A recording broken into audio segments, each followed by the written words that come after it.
You ever go to Google Earth and look at where you live? I went to Google Earth and looked at the house I grew up in New York, and the house next door was covered with solar cells. Isn't that amazing? It is amazing. So even there, they're starting to get onto the bandwagon to do this. The other day we had a lady on, and she had her entire house powered by solar cells, and she would charge up her electric car on that same system. So she was completely environmentally, I guess, green, or whatever we call it. So apparently we're doing this over at On Top of the World, and Robert Colen is here with Shawn Coughlin, and they're going to tell us about this. Robert is a manager at On Top of the World Communities, and he's the spokesperson, as far as we're concerned, for that community, which I believe is going to be its own city soon. That's what I think. It'll get its own zip code. It's already bigger than most cities. Yeah, and but we have an HOA that kind of operates like a city. So. Yeah, it's kind of like a city. Yeah, and Shawn, you are a Green Bay Packers fan. Robin told me that's first. Keeps being brought up today. That's first. But you're the director of construction for On Top of the World Communities. Good morning, gentlemen. Morning. Morning. Good to see both of you again. Yeah, right. Been here before. Yeah. So, have you ever lived in a home that was completely powered by solar cells?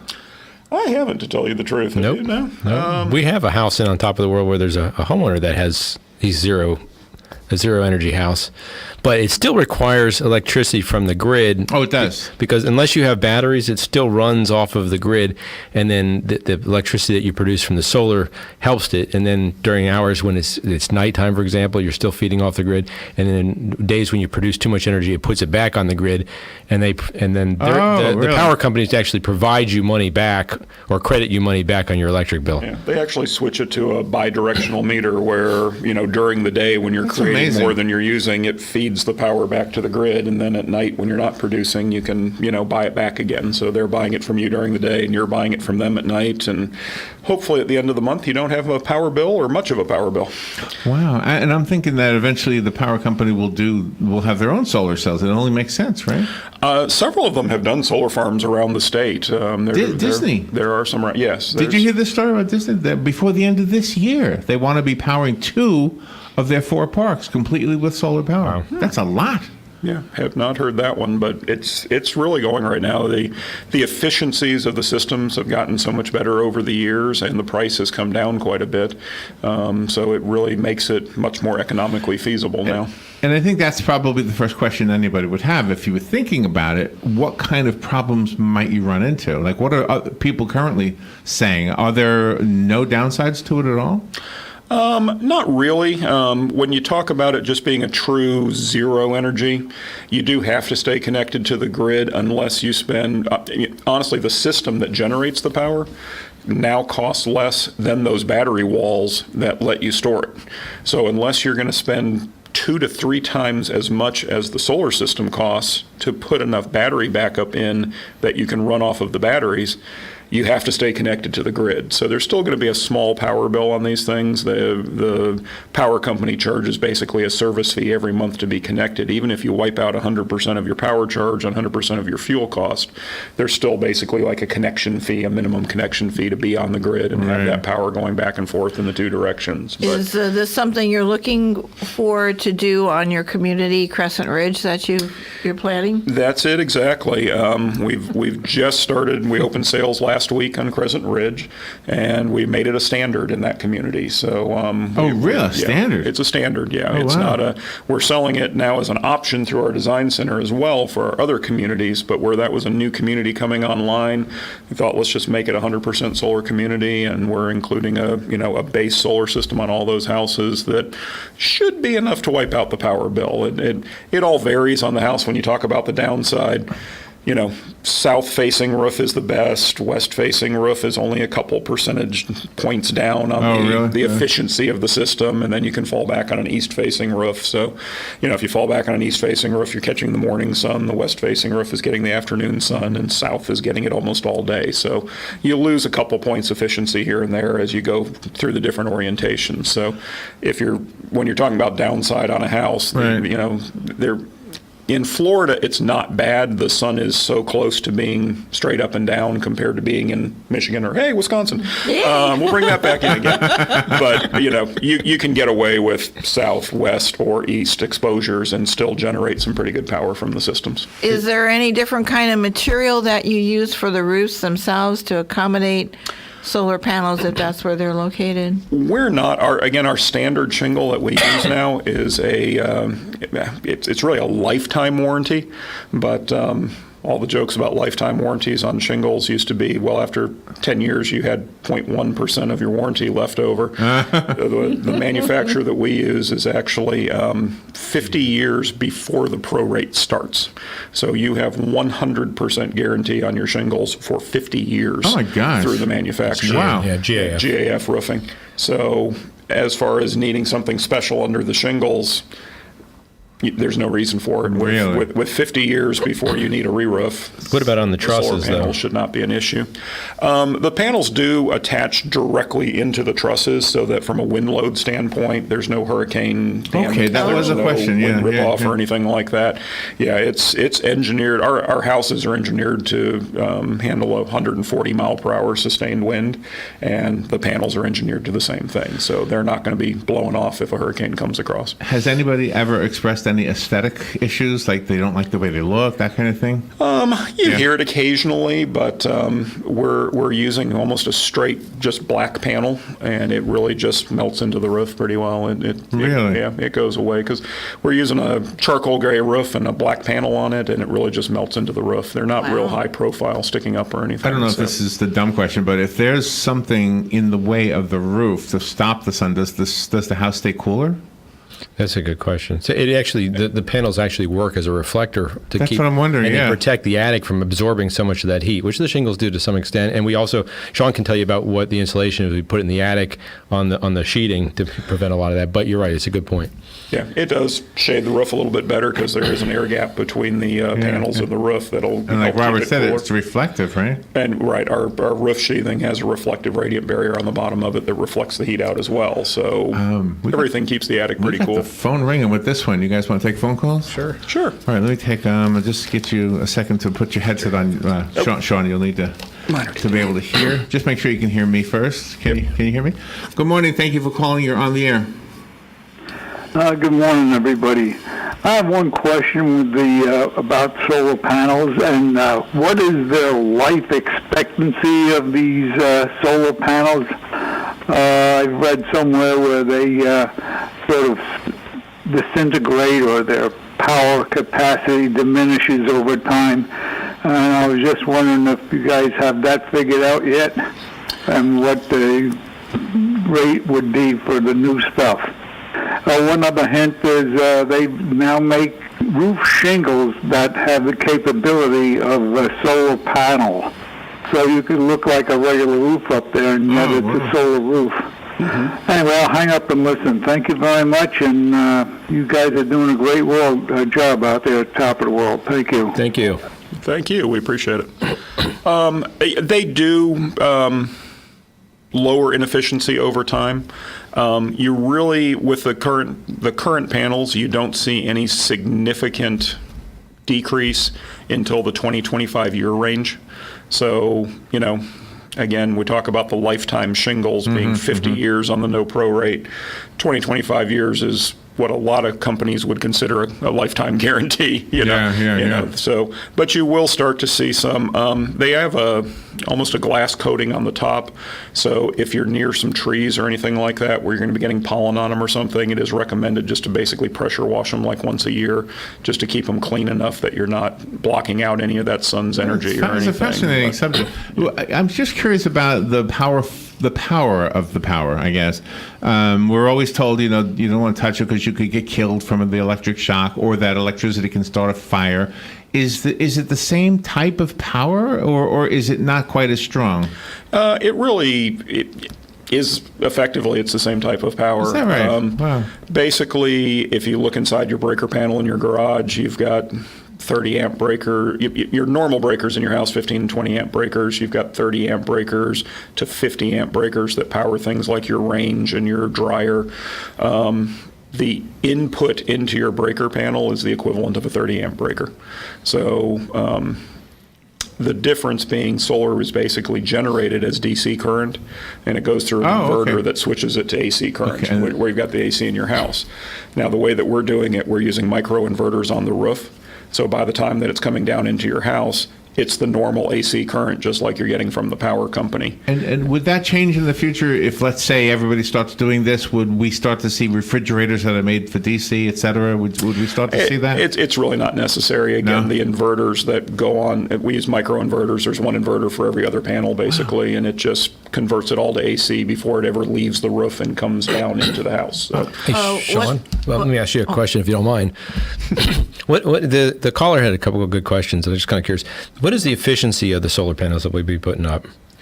As far as the power generated from each panel? Yeah, 25, 20%, something? Well, it's not the percentage. I don't know the percentage. I hate to say that out loud. But I know that each panel generates roughly 300 watts of power. Okay. So and the way that I mean, it's an interesting question, and Shawn's kind of getting to it, and just to clear it, the caller was saying, how does the efficiency work, and does it diminish?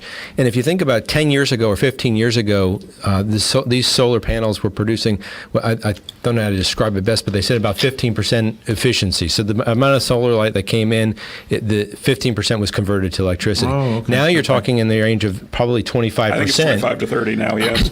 So even at the extent that you are diminishing, even at the 20 to 25 year period, you're still getting better efficiency than you were getting 10 years ago on those same life shingles. So it's really, you're really getting a real bang for your buck, so to speak. And so all the houses in the new development, what was it called again? Crescent Ridge. Crescent Ridge, they were all going to have...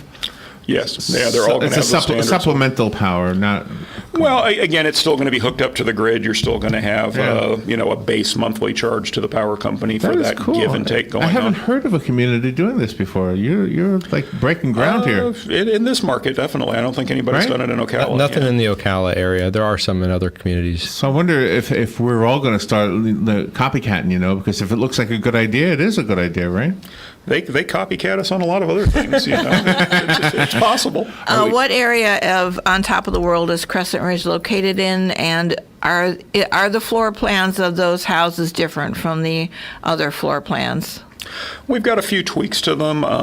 We build 4 different series of floor plans, and we've had a product we developed about a year ago called our Cottage series. We're actually calling them the Carriage series with the additional features like the solar panels and stuff. So Crescent Ridge is going to be our Carriage series of homes, and is up on our website and everything at this point. But so people could go and look at them on the website now. And where can they see those models? We have not built models in Crescent Ridge yet. It's so new. The floor plans we have models of in our Indigo South community, and they could stop at Indigo and see the floor plans. As a matter of fact, we're going ahead and throwing a solar system on one of those Indigo South models this morning. They should be on the roof right about now. I like that watch, by the way. Just so we can show that's great. I love that. I need one. I look at my wrist and pretend it's a watch. Got to explain that to I was people going to on say, the that's a radio. modern watch. You can't even tell it's there. All right, we do have a phone call. Okay, good morning. You're on the air. Yes, thank you. With those solar panels having some metal in their construction, do they attract lightning, and should they be grounded? Interesting. It is grounded. The system is grounded. That's part of the installation process. That it is, that it is connected to the ground and grounded down. I don't think it's going to attract lightning, in that way. It is grounded.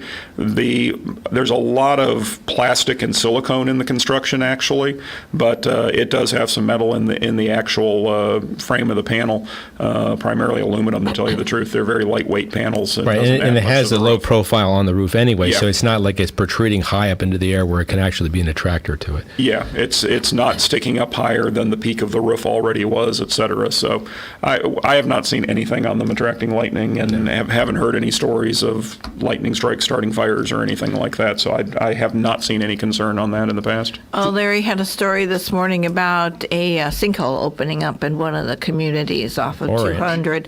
How, when you hear those stories, what procedure do you do to recheck all the properties that you have? Well, we don't go out and recheck every problem that we have, but When we're doing our land development looks at each phase, we use several techniques. I mean, ground penetrating radar all the way through actually drilling down, 30 and 45 feet in areas just to see if there's anything that would lead to sinkholes in the future. And we do our best to map those areas out, and if there is anything that's prone to that, we make that a retention area and don't build houses on it. And don't forget that for sinkholes really to open up, water's got to concentrate on that area, and then the acidity from the water kind of eats away at the lime rock and pops it down. And the way that most neighborhoods are built, and especially ours, everything's designed to flow to a retention pond. All the water, all your drainage goes there, and when it gets there, you can at times have a sinkhole because you've dug up a lot of dirt, sometimes 15 feet deep, and that's where it can happen. And Shawn probably could tell you a story offline about a fun scenario he went through personally. Laughing here. Yes, but so that happens, and then you are responsible. The association, for example, would be responsible for going in and you fill it with clay to try to make it natural, and then so you do take care of those kind of scenarios. But they happen in Florida, and you do have it. But we don't have scenarios like that. I'm going to knock on wood somewhere. You better be careful. We haven't seen issues like that around houses or around roads, especially like Four Ranches experiencing. Sure. Yeah, we've never had one impact a house in whatever years. That's wonderful. So. You guys are great. Getting back to the solar cells, is this the beginning of a new profession? For example, do you ever need to call the mechanic? Do you ever need to call repair guy? Who would you call if something went wrong? There are various solar companies around, and most electricians can handle the problems as well. Right? Wow. There is a long guarantee on the panels that we're using. And the interesting thing is, going back to the early days of the solar, the 10 and 20 years ago, it was a needle in a haystack. If one of the panels had a problem and it was burning out on you, if there was a manufacturer's defect in it or something like that, all you knew is I used to make this much power, now I'm only making this much power. Why did it drop? And you're up there picking through 20 panels with testers trying to figure out what the problem is. With these micro inverters, they're actually all Wi-Fi compatible now.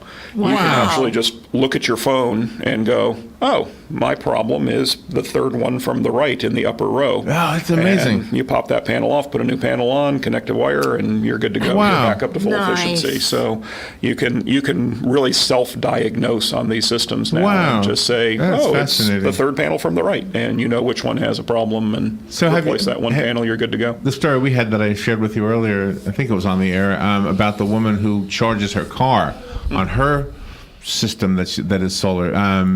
Do you foresee that happening on top of the world? Absolutely. Yeah. There's plenty of people who already have electric cars. There's people who in the community that have Teslas, and they do that. They have solar on their house. They plug it into their wall, so they're recharging their car. So it's already happening. That's right. And the interesting thing is that this person I'm thinking of has a generator, but the interesting thing is that there's even ways that you can, if the power goes out and you've got your Tesla there, you can charge back to your house through your car. So it kind of feeds both ways if you need it to.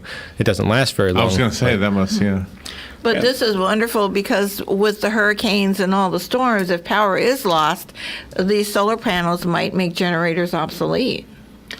Don't you think, or is there limitations? Again, we've got to have the battery wall for it to operate independently of the grid.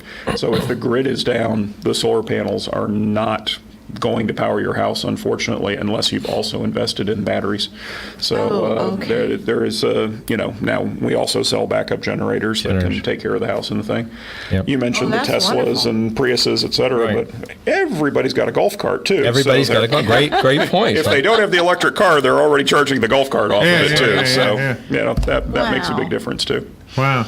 If you have a question, you can call now. The phone lines to the radio show are open, 622-9622. But the more detailed answer probably would come just from calling Top of the World, right, That's Robert? Right. What would they do, just call you? Well, not me Shawn? directly. We'll give you Shawn's cell phone number. 854-0805 is for, I think it's for sales. Okay, 854, say it again? 0805. Okay, and you said the models are not up yet, but we do have the same floor plans available in a different community, so you can see the floor plans, and then we can take you out and show you all the new lots and some beautiful lots. Are Are they figures as far as like savings, like solar versus the grid? Is there a savings issue that'll be an incentive? Or is it about the same dollar amount for electricity? It's a very short payoff nowadays. When you were investing in solar panels 15 and 20 years ago, it was a 15 and 20-year payoff now.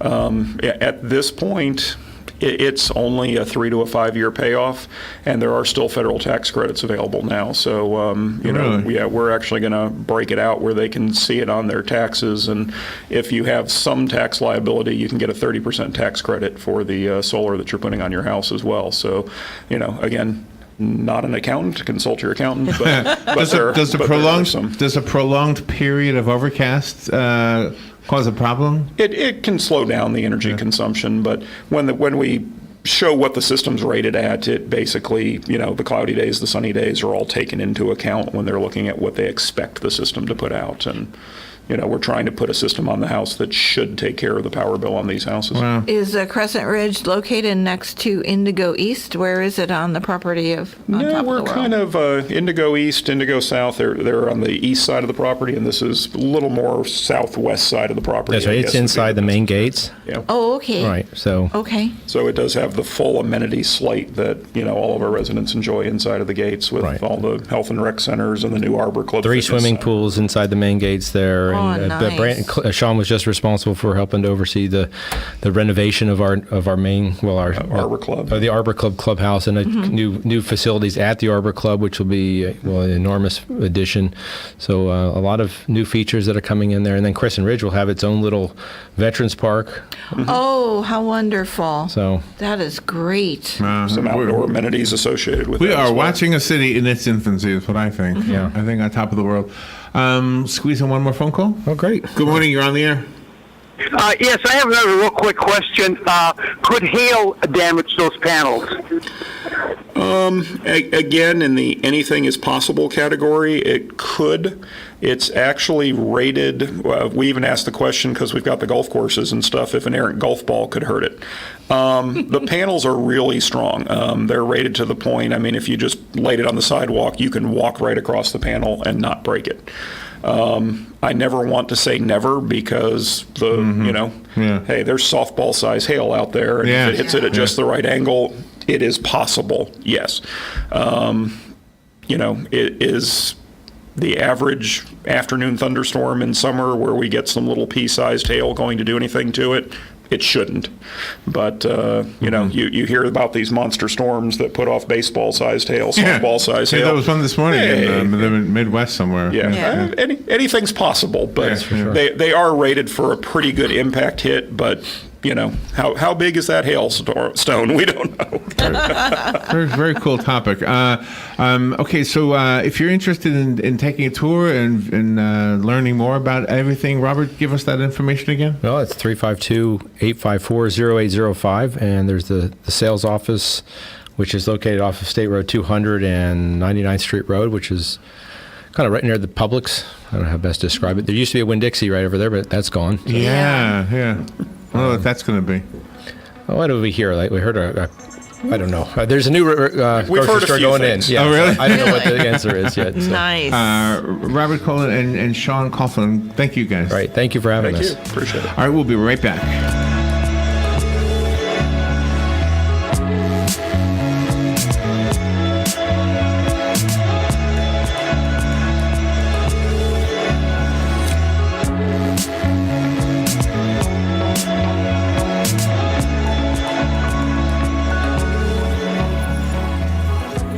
Broadcasting from the Paddock Mall Studios, this is WOCA, Ocala, Gainesville, The Villages, 1370 AM, 96.3 FM, The Source.